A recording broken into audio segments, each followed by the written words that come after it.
Hello everyone and welcome back to another edition of Streamtime Sports. I'm your host Nick Meacham and thrilled to be joined by technology editor Steve McCaskill as Chris Stone is off for this week's episode. Welcome Steve.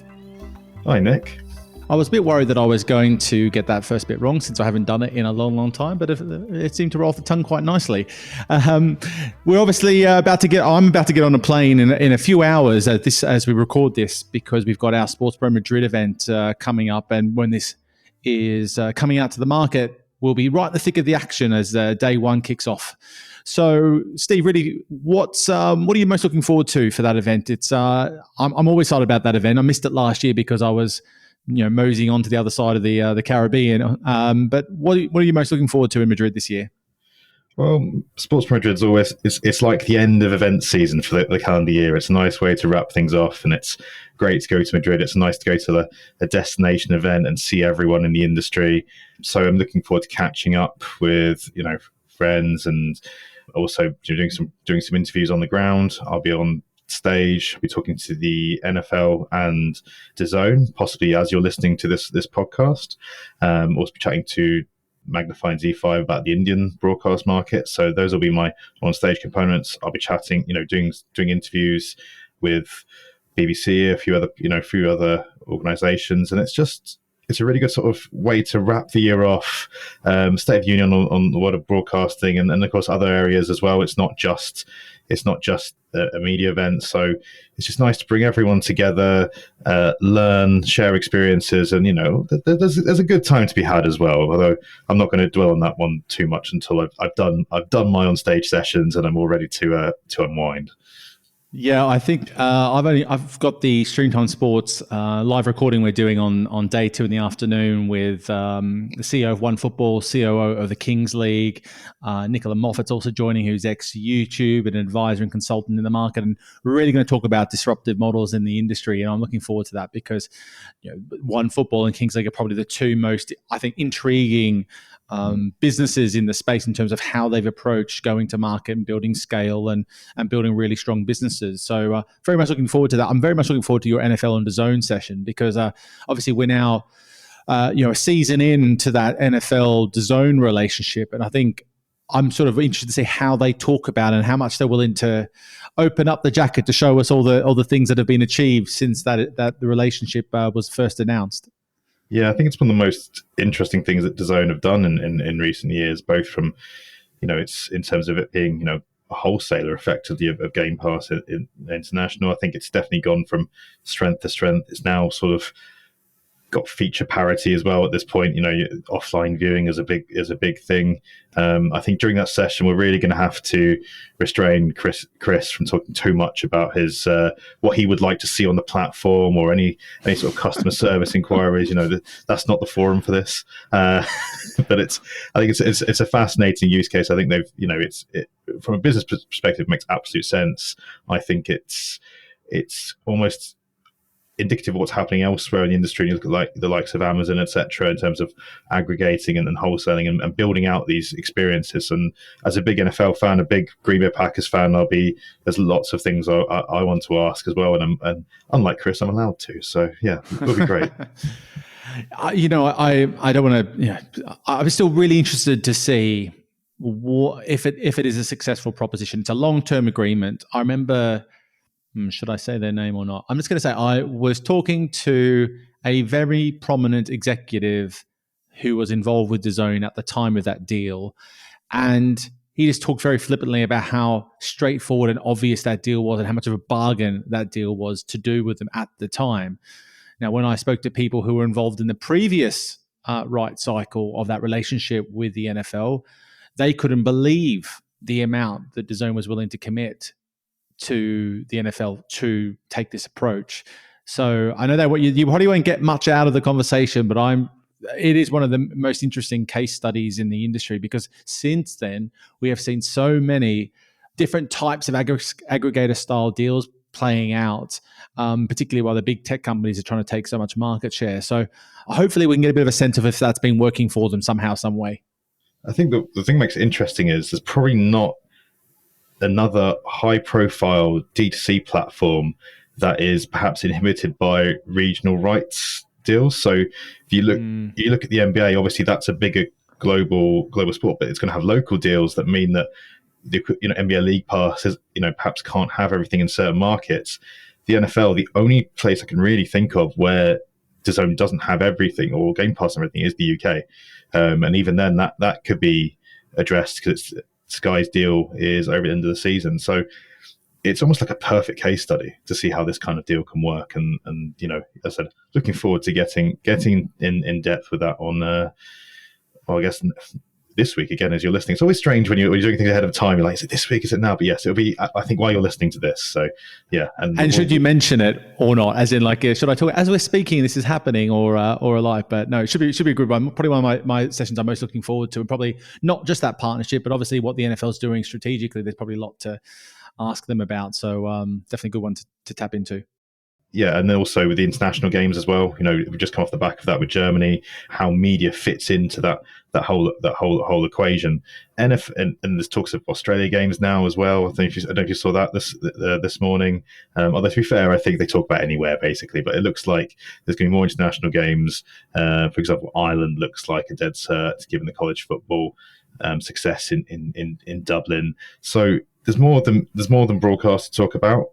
But obviously, it's going to be the focus of the session, and media and everything NFL does plays such a big part of that. I'd be interested. I think there's the idea of them going to a truly international sort of week for the matches. If they do take that sort of approach and go all in, then you mitigate that issue with a lot of them will talk about the fact that they're in certain teams are impacted a lot more than others because of that, all the travel that's required. But anyone who's having to go to Australia, as I'm about to go and do in about a month's time, knows it ain't around the corner, that's for sure. But look, we've got plenty to dig into in this week's pod, which got some interesting things to discuss. I think the first one I want to dig into is actually got this message from a listener of the podcast who's an analyst at a non-sporting organization, actually. I'm just trying to remember if I've got his name here. Yeah, Anthony Ridley. Thanks, Anthony, for sending this through. I thought it was an interesting one to dig into a little bit more, and we'll stay on the topic of DAZN a little bit here.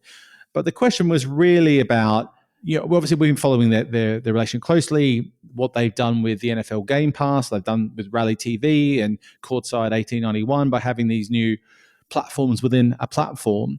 One of the things that he asked, and I'll just read it out, is it would be good to get our views on their strategy regarding the English National League football rights they have recently acquired, specifically around the thoughts on DAZN not making any games available to customers with a standard DAZN subscription, and instead placing it all behind an additional paywall at £19 a month, which isn't far off the Sky Sports price. What are your thoughts on this? He says it has a bit more about the proposition. He thought it would be a good way to expand DAZN's UK audience base if they are looking to make further headway and moves in this market. So he found it quite odd. So a good one to dig into. First, let's start with some of the specifics perhaps of that deal. Now, it is a lower tier set of rights per se, but the scale and breadth of those games is obviously very significant.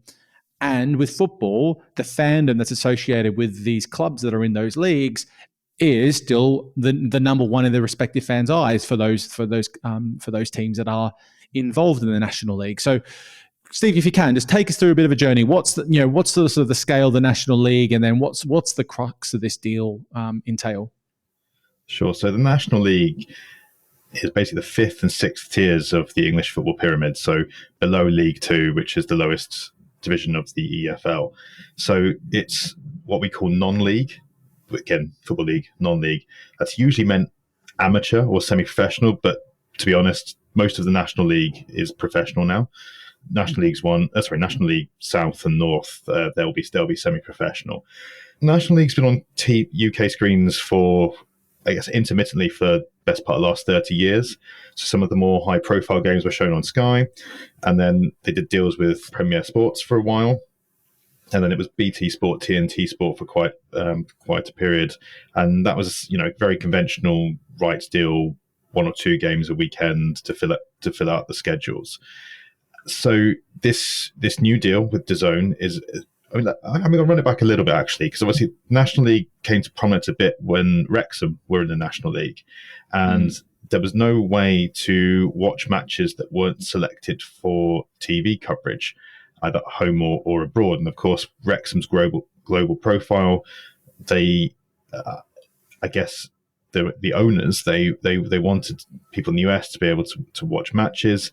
They put a bit of pressure on the National League management to create a streaming platform, and it was sorted fairly quickly. National League said that it was in the works already before Ryle Reynolds got involved. Well, who knows? Although they did get together pretty quickly if they didn't. And now that proposition, National League TV, is basically going to be rolled into DAZN. DAZN is going to be the global distributor for it. So that's every single game from National League, North, South, and the National Division. Globally, you can watch any game. And in the UK, you can watch any game that's not shown for the 3 p.m. blackout, which, to be honest, is actually most of them, but it means midweek games can be broadcast. It's going to be an add-on, so it's not going to be part of a DAZN subscription. So you pay, I think, as I said, £19 a month for access to all games.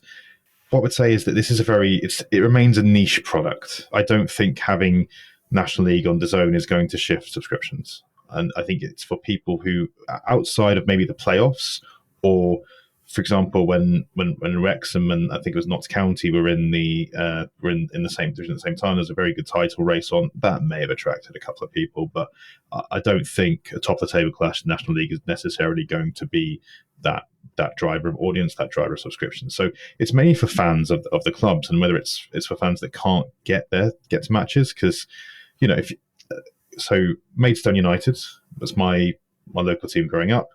They play the National League South.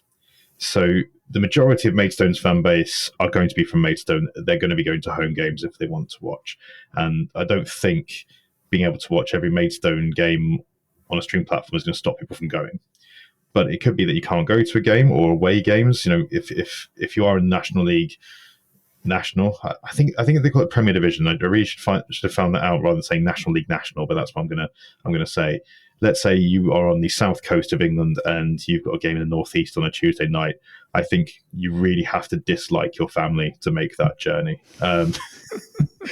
Which just remember, the reason I say that is I once went. My friend lives near Southampton, and Maidstone were playing in Eastleigh, which is just outside, and we did make that relatively short journey, but the game was almost called off to torrential weather, and we were in the way end with 70 other people who they have to really, really want to get out of the house to go that night. It was miserable.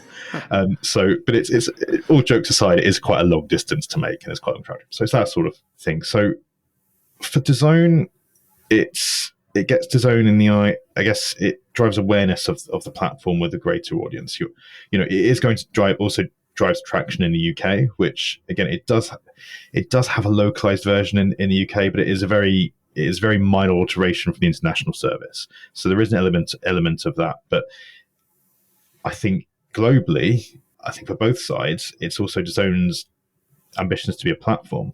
So it's close to, I think it's like 600 games a season or something like that. Wow. If you can wrap around betting, other things, I guess ticketing, merchandise, that's a lot of volume. That's a lot of people coming onto your platform. And globally, again, if you're in the US and you decide you want to bet on a National League game, then you can do that. So I think it's for the National League, it makes sense for the same reasons we talked about Game Pass. It's a much easier way of getting into more homes. It takes the pressure off when it comes to development, customer service, billing, all of these things that. I know they will have had a partner. I think it was Stream AMG. I'm not entirely sure about that, but so they would have a partner anyway. But then they're much less involved. It's all being taken careful by a third party. Yes, it's going to raise the international profile of some of the clubs, I suppose. But I think it's definitely a service for the hardcore fan, and I think it's perhaps on the other side of that, it's a lot of content for DAZN, and it's ambition to offer more than just live video. And it's obviously this idea of you can basically commoditize the rights you have into something that you can market more effectively, rather than trying. I think from a marketing perspective, it can get very tricky to balance how you get the messages out about the different products and rights you have. If you've got a bit of everything in there you're talking about, or at least here, they can be very focused, going to market, targeting this audience set and say, look, we've got everything you possibly need, which is a very different sort of proposition to say, if DAZN were just to have matches, like a match of the week or a few matches in their linear proposition on the platform, that's one thing. But there's a product that you couldn't get really before to the scale. If you're a Maidstone supporter, you want to watch every single game you can now do it. And that has a lot of value to those people. Otherwise, you're going to find it difficult to get access to that and get the scale that they probably need to make it work. It's not quite the same, but it's, look at Sky Sports deal with the EFL, and I know that's been because that's been integrated into the wider subscription. It's not an add-on. Previously, it was. The EFL clubs did have their own streaming services, most of which used the iFollow platform, but there were others that had their own stacks and their own infrastructure. So a lot of the EFL's TV deal is actually tied up in the EFL Cup, which has Premier League teams. Yes, there'll be some championship games that are attracted as match of the week because of you've got the narrative of getting into the Premier League. You've got the narrative, there's huge clubs in the Championship. I think that's one thing it's always a strength of English football. You've got Leeds United in there, you've got Sunderland. These are big teams. There is that sort of big match feel you can have. But the new elements of the deal, in terms of every game that isn't shown at 3:00 in the UK being available on Sky Sports Plus, it's the same logic. And, you can watch your team. I've got good friends who are Bristol City fans. Some games do get selected for national coverage, but mostly not. They can now watch their team 20 times a season on at least. I think that's the selling point of Sky Sports Plus. At least 20 games or whatever it is. So it's the same logic.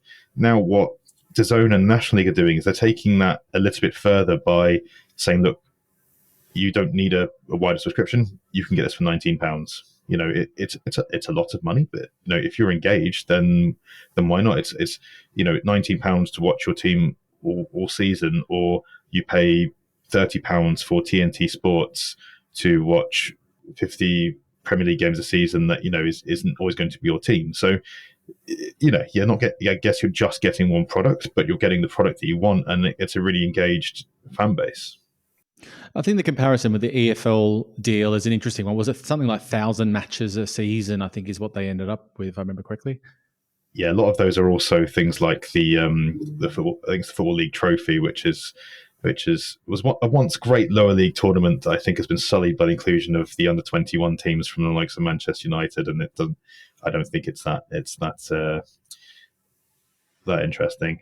Just wanted to raise another point, and just for the clubs in the National League, the deal is that the financial details haven't been disclosed, but it's supposed to be more lucrative than the deal with TNT Sports, and I believe there is a revenue sharing element in there if certain targets are met.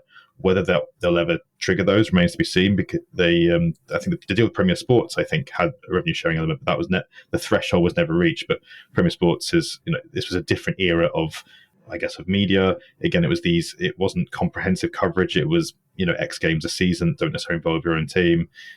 So I think it definitely wins out on that front for the clubs. Not all of them were for it, but you've got, how many? I'm trying to work out. I think it's 24. Quick maths, can't figure out. When you got that, you got three divisions, 24 teams. Pardon? 72. 72 teams, yeah. If 24 was on a dartboard, I could have told you immediately. But yeah, some teams, you're never going to have the same. You're never going to have a consensus, right? But it seems to be a good deal for the clubs as well, financially, as well as reach for their games. Yeah, no, completely. Look, I think it's an interesting, again, another example, another case study for us to follow. And there's a few things I think I look at is like, one is that Sky example that you referred to. Is Sky's objectives with that type of deal is quite different perhaps with DAZN's. Sky has a very matured subscription base. They want to keep subscribers rather than they're not just purely after an acquisition play here. So making and ensuring they are the number one destination for the EFL's clubs and teams and fans to come to, when they've already got them, a good chunk of them already on the books, just really solidifies their market position to ensure that they keep those people for many, many years to come.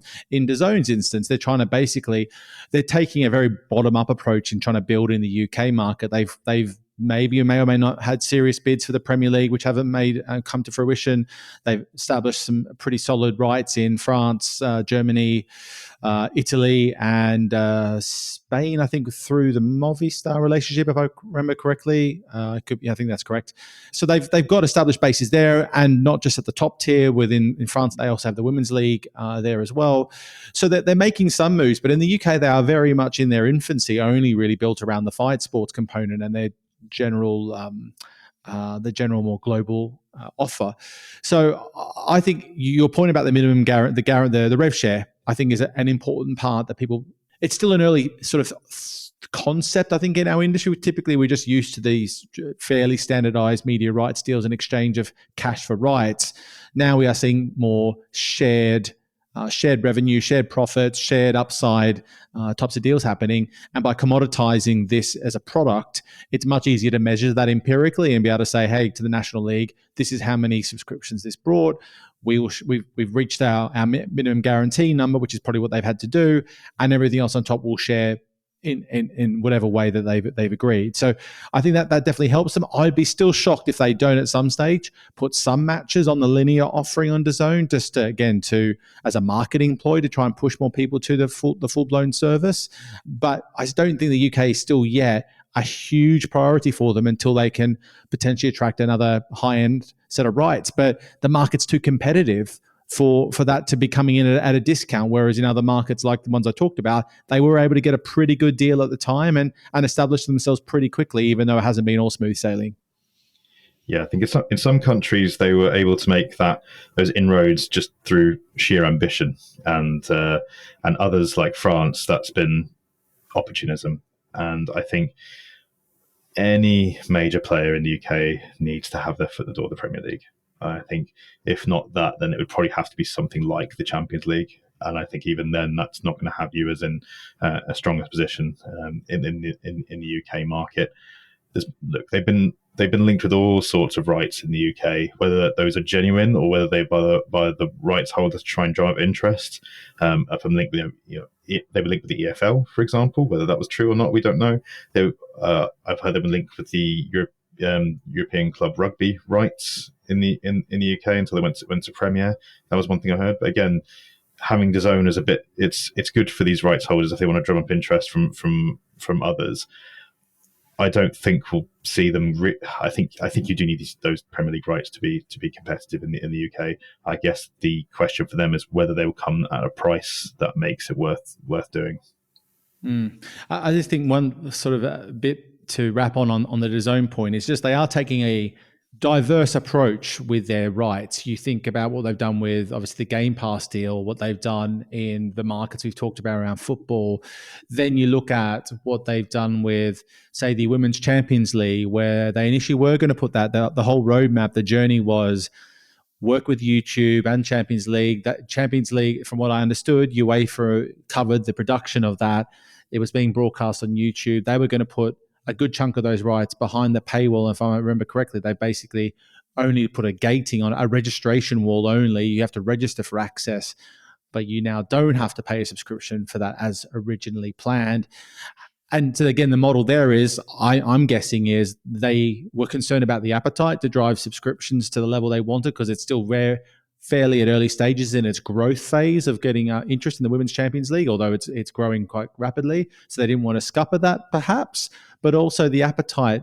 One thing I noticed when DAZN did announce their pivot in their approach was they actually started marketing for full-time sponsorship sales and advertising sales people to come on board. And they want to act more and more like a traditional broadcaster and selling advertising and sponsorship deals to the broadcast. And that was going to be their way of driving value out of those rights. So my point really here is that DAZN is taking a little bit of I don't know whether it's a diversified approach, whether it's a speculative approach, or whether it's what it is, but they definitely have a few different models, a few different plates spinning.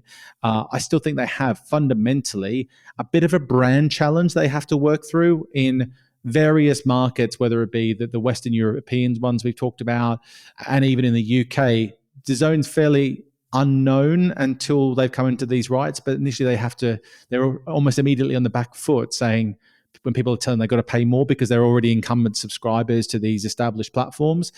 So they've got to keep working on that to make sure that people see this as a benefit, not as a cost. The benefit here is that they're dedicating a one-stop shop for a consumer to get access to the content they want. That's a great service to get if you weren't getting it before. Or so that's the thing I think they've got to keep working on, is try and make sure that the market really understands that.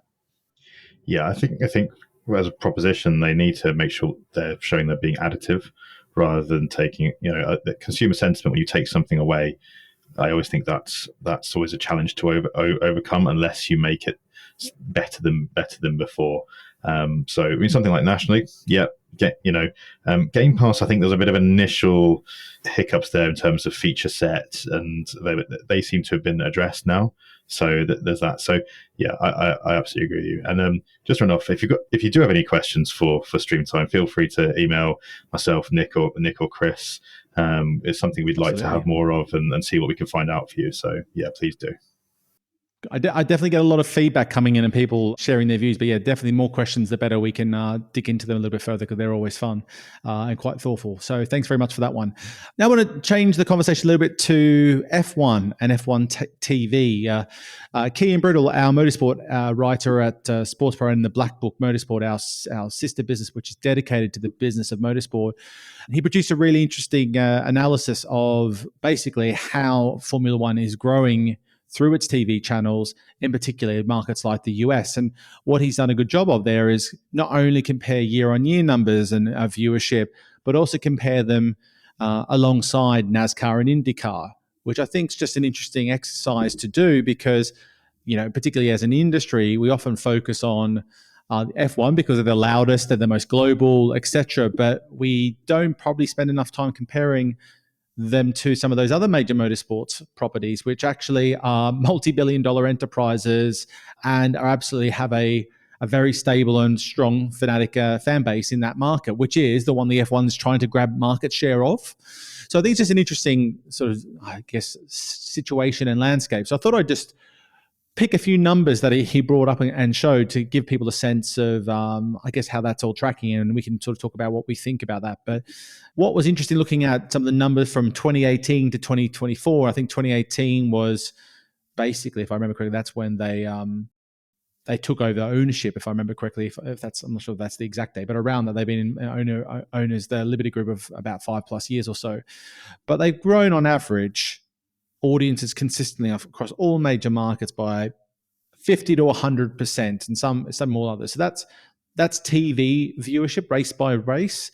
The other stats that have really grown is, what was quite surprising is from 2018 to 24, Australia has had a 200% increase in viewership, Belgium 200%, and pretty consistently over 100% in a variety, Spain, the UK, Hungary, China. Monaco has been listed, though I think that is a very niche audience gap to be targeting. But the point is, they've had pretty consistent growth in pretty much every market when it comes to viewership in the last 5 or 6 years. And looking at something like let's have a look at the race by race viewership in the US on ESPN. ESPN got a lot of coverage. They secured the rights in a bit of a battle, an alleged battle with Amazon, who were also in for the F1 rights. And the reports were at the time that that Amazon had in fact overbid ESPN for the value of those rights, but they still went with ESPN because of all the extra value and ratings and shoulder content that they can bring to the table, which Amazon at that time basically had none of. So they couldn't bring that at this stage. I wonder if you did this deal again, would they consider it, given the expansion of Amazon's offering? But what was interesting is, Miami was number one in audience with nearly 2 million people watching. And then what I thought was interesting, number 2, was Monaco. Now, because the reason I found that interesting is obviously Monaco is a staple of the calendar. There's been a lot of rumors about Monaco's long-term value because the race is dull. There's not a lot of overtaking, et cetera, et cetera. But it's still generating number 2 most viewership in that market. So I think it's an interesting question mark, because I've had a lot of rumors in the industry from people I know across the motorsport world that Monaco's days are almost numbered, but maybe the ratings are what keeping them basically holding on to that. So that's really the main things I took away from it. There were some other stats which I found interesting, which you can dig into in a second. But what's your overview there, Steve, as to why I guess the performance of F1 in the US, do you think that's about what you would have expected, or it's perhaps doing even better than you might have thought? Yeah, I think we have this narrative, and it's a well-trodden narrative in our industry, that the US is exploding when it comes to F1. And yeah, of course, it's increased popularity. And the second narrative is it was Drive to Survive. Now, I'm not doubting that Drive to Survive has had an impact. It's part of a wider shift at Liberty Media. I think it was 2016 they took over the sport. So yeah, it's about eight years now. And if you look at F1 pre-Liberty, it was pretty, in terms of its digital and tech output, it was pretty analog. I mean, I went to it must have been as recently as 2011 or 2012, and that was the year they announced a new deal with Tata that they were going to have fiber links to all the races. Like that didn't seem that revolutionary at the time, but that was where it was at, and they didn't pay enough attention to those things. Now, in terms of the US, it does, these average audience of what, like 1.2 million for a race. That's pretty good for a property that isn't a, I'm gonna call them a native US, property. So take out, the big four and MLS, and I think it's pretty good. It's not great when you look at the NFL, but nothing is the NFL, right? Even World Series games get about 18 million viewers. So just in perspective, 3 million for Miami is pretty decent. But it's also equivalent to, I guess, a low end college game. To most races, about 1 million. I think Fox has launched a new Friday night window to replace SmackDown that gets about 2 million viewers. So, it just put that into perspective. Some of the numbers in Kian's piece sort of challenge this perception of just explosive growth. And, it's important not to get carried away. I think a lot of people in the industry do get carried away, but they're pretty good figures. For anything that is, like I said, anything isn't in NFL. And also, the other thing that really strikes me in that is, yeah, sure, Miami, gets 3 million viewers in a primetime slot. Getting 1 million for a sporting event early in the morning in the US is pretty decent as well. You've seen the Premier League. That's one of the attractions of the Premier League, is not just the growth, it's also the time slot. It's when there's no other sport going on in the US. So if you've got a race in Belgium or Monaco that's starting, I think what races start at 2 o'clock UK time, so that's 10 a.m. in the US. That's excellent stuff. That perhaps explains some of its value beyond the other metrics. I think a lot of the Drive to Survive gains have also, of course, people are now watching more races on TV. I think a lot of it has been social and digital traction. So people are now following races on social media, they're following on TikTok, on Instagram. So that's where, I guess, if ESPN has a highlight component, they can push there. That there's value there. So yeah, I think they're really interesting figures. I think they're simultaneously really promising, but they also dispel this perception that F1 is now wildly popular in the US, especially when you look at those other properties. IndyCar and NASCAR, or NASCAR especially. I mean, NASCAR gets, it's just finished the season. It gets 3 to 5 million for a race. And bearing in mind, NASCAR is a niche sport in the US in the grand scheme of things. It's got a very regionalized fan base, although it is trying to go national.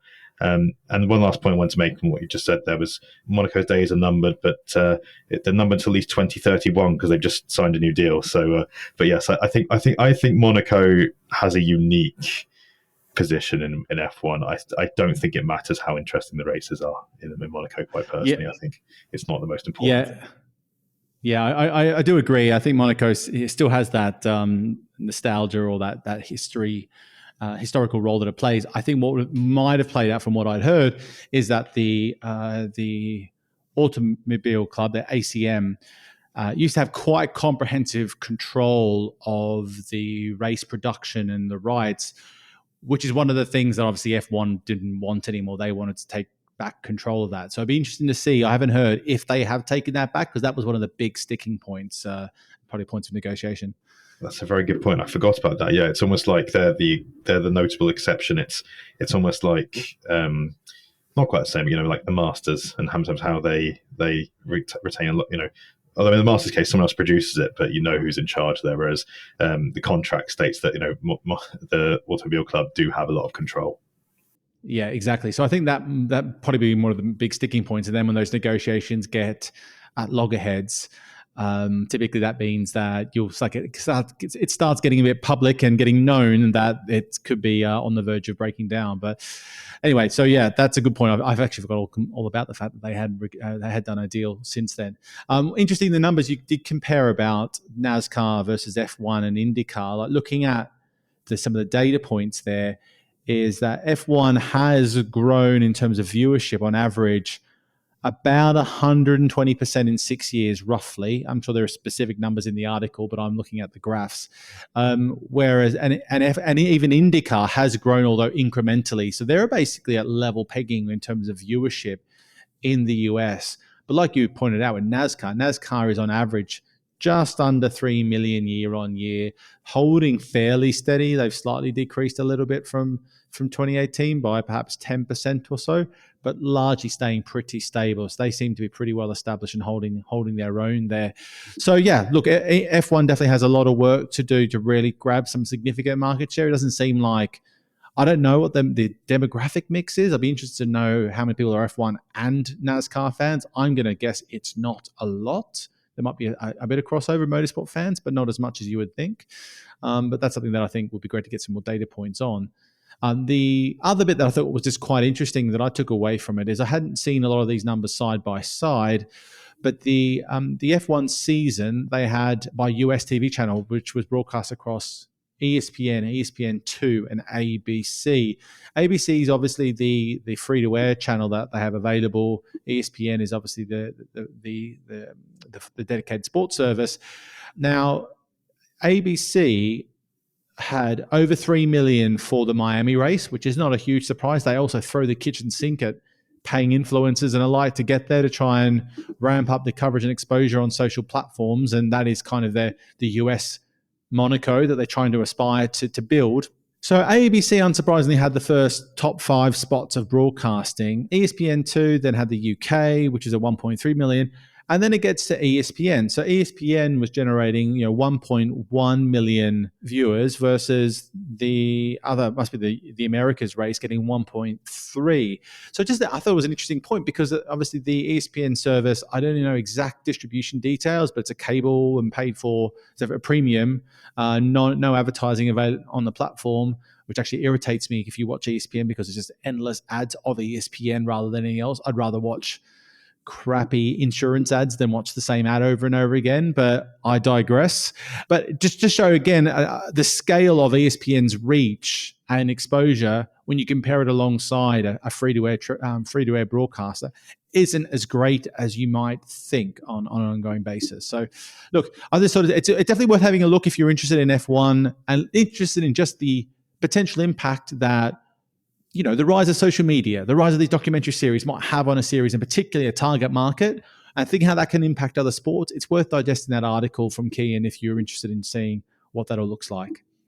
Right, let's keep it moving. I want to talk a little bit about the PTO, which is the Professional Triathlon Organization. They've been around for a while now, Steve, and we've our colleague Tom Bassam did an article, an interview with the CEO Sam Renouf on a rather lovely beach backdrop in Cannes, I think was the destination, and even Tom got in the water to do one of the stages, which is something I would never even think about. So good on him for doing so. But we thought we'd just take some time to look at this because obviously one of the reasons we talk a lot about the big guys, the big tech companies, the big sports properties, and we need to keep making sure we do talk about the disruptors, the tier 2s and tier 3s, because they do have to take quite a different approach in how they drive value out of media rights, media exposure, and just how they run an organization that can generate enough value for what it delivers. Now, PTO is an interesting one. So can you give us a bit of a sense about what the PTO's approach is and why that does differ from your traditional sports property? Yeah, so PTO, I guess it was initially founded almost like a Grand Slam concept for triathlon.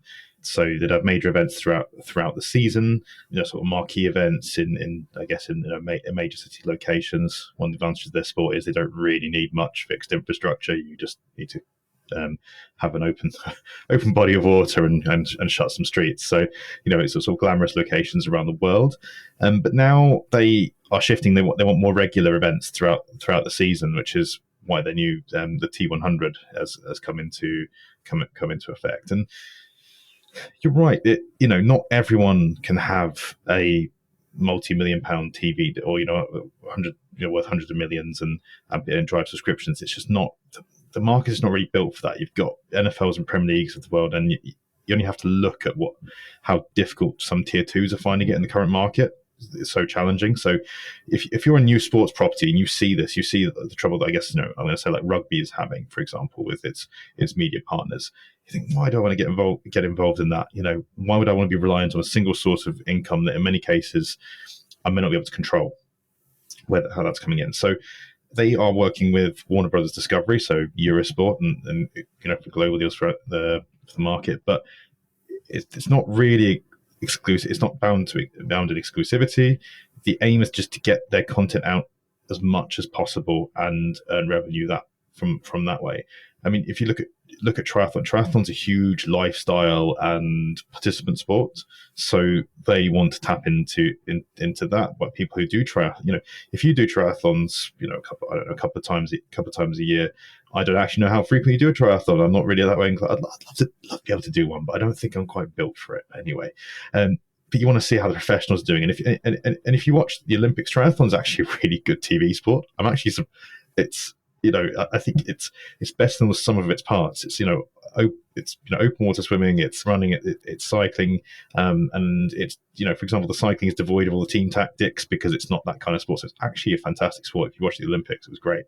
So it's got a good product. It's got good lifestyle elements. So you can diversify through other ways. If you've got the additional content, you can the commercial opportunities are kind of obvious for triathlon in terms of the lifestyle elements and fitness brands. And although I think they are trying to also move away from endemic brands, I think they would like to be able to appeal to I guess more well-known sort of blue chip companies, which I think triathlon can do, because I think it can tap into brands that want to be associated with what is quite affluent, vibrant sport. So it's just one of these challenger brands or new properties that have come in to either mix up a sport or provide a commercial structure to a sport that hasn't necessarily had it before, and they are looking at it from a completely different perspective to a more established property and saying, yeah, we want to do these things differently. We don't want to build our entire business on exclusive media rights that are really unpredictable, especially in the current market.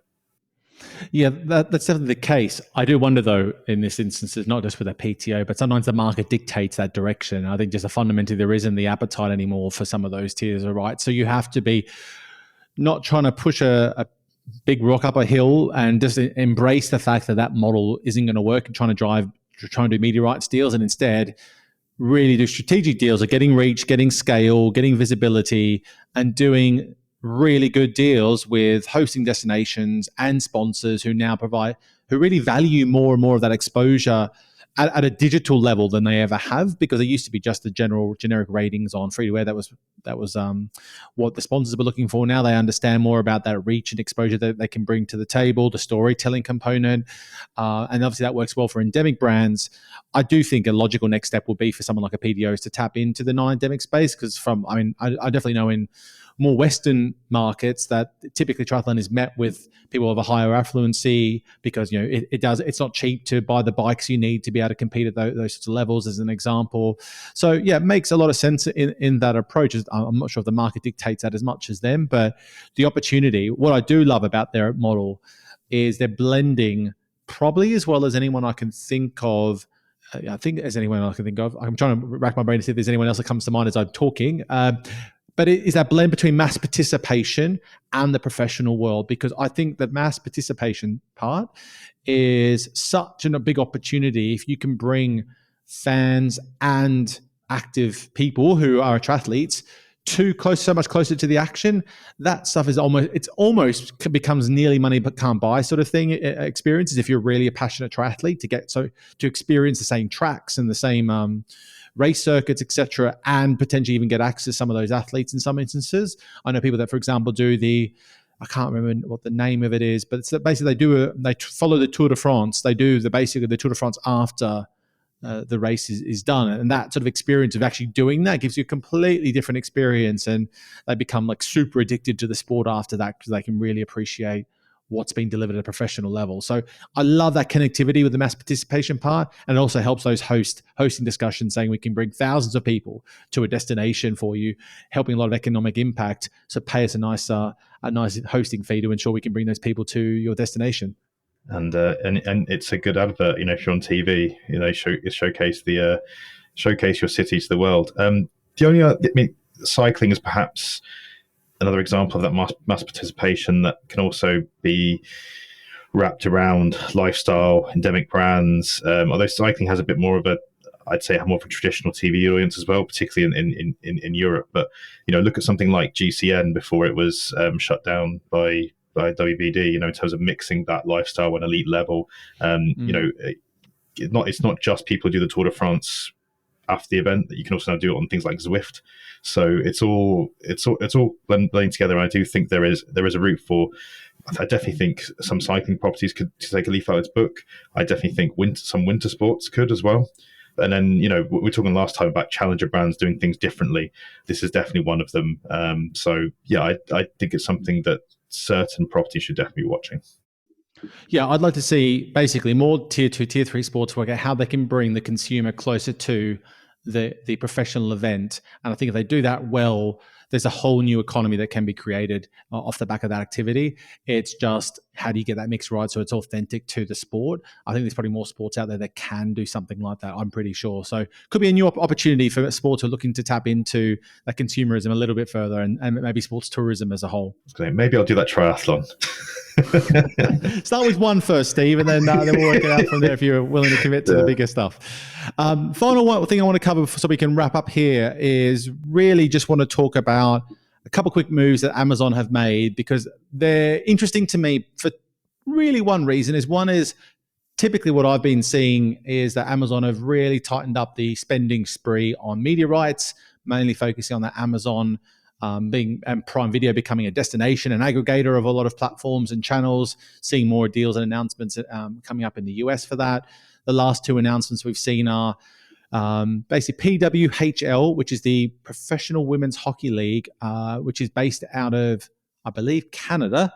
Is it Canada and the US, Steve, or is it just Canada? It's both, Canada and US. They've done a deal to be on Amazon Prime as their new host destination, and they've also done a deal in Brazil for rights there for the Brazilian Football League. So, just Steve, wanted to check with you basically. Is this something that is it something, nothing, or is it? What are we looking at here? The PWH deal was just announced yesterday as I'm recording this. They've obviously got some other rights in Canada, I believe, which this links nicely with. So what's your thoughts? Can we really say that Amazon is reining it in when they're just spending $1.8 billion US a year for the NBA? Maybe not quite the right words. That's a pretty significant outlay. Maybe reining in the amount of partners they work with and limiting it to just the needle movers is what I kind of see it as, perhaps. I think they've always done that. I think apart from some initial experimentation in the early days, tennis in the UK, some local rights in the US, a few other deals elsewhere, I think they've always have gone for these big properties in the markets. And what you're seeing now is them doubling down on that strategy of having a anchor property and then building it out with the wider proposition, with third-party partnerships and agreements. In the US, they're going to have NBA and NFL, and then a load of other services. They've just reached this distribution deal with Diamond Sports Group for the FanDuel Sports Network RSNs to be, an Amazon Prime channel. So the idea is that, look, come to us for our exclusive content, and you can get the D2C services that you want as well, and you can get it all in one place. In the UK, Champions League is the thing that they bring to the platform, but they've also got deals with Premiere and DAZN and TNT Sports. And these two latest deals, mean, the Brazilian sports broadcasting market is a difficult one to follow. There's a lot of machinations there. So in this instance, maybe they think it's ripe for disruption if you can establish yourself as that aggregator in a market that is quite hectic, I think is a way I describe it. You see a lot of interesting things like giving rights to influencers and all these other bits and bobs. So I think it's 40 Brazilian Serie A games a season. So that's, it's not comprehensive, but it's obviously the most important property in that market. And then, if you build up that proposition, get people to your platform, and as ever with Amazon, it's not just about, broadcasting isn't the be all and end all, is it? That's the other thing. It's about other services. It's effectively a loss leader in many cases. So that's part of its strategy. And then in Canada, the thing about Amazon, the other thing is it doesn't always need the most important rights of a particular property. It just needs the most important property.